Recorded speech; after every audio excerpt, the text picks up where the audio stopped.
I can't come back to Connecticut and look into the eyes of these families from Sandy Hook if I'm not doing everything in my soul to try to fight for this issue.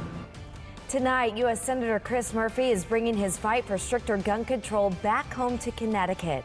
There were calls for change along with heavy hearts at a vigil for one of the victims of the Orlando nightclub massacre.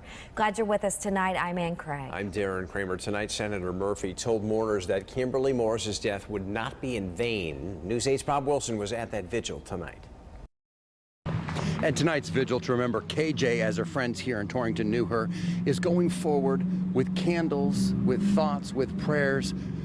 With Senator Chris Murphy here, following up on his filibuster to try and change laws to stop the violence. It was amazing to see 40 of my colleagues come down to the floor of the Senate spontaneously, organically. I mean, I didn't expect that.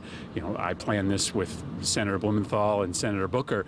It was just the three of us. Senator Chris Murphy speaking at tonight's vigil in Torrington after leading a 15-hour filibuster earlier this week. He's trying to gain momentum for a proposed law that would ban guns for anyone on the terrorist watch list. I think one of the concerns is the watch list accurate? I know you've heard that before.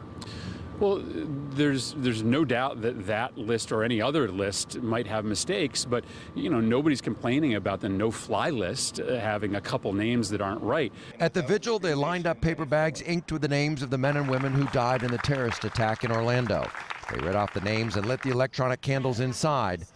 One of those paper bags had the name Kimberly Morris from Torrington on it. She had the biggest smile that you could ever imagine, ear to ear. Is always smiling at everything. She always made bad things into a positive. And those candles in the bags will remain here, spread throughout the park overnight into Saturday, maybe even Sunday, so that people can come and lay flowers down beside them or put cards there.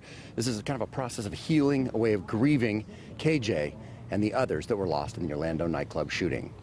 We're in Torrington. Bob Wilson, News 8.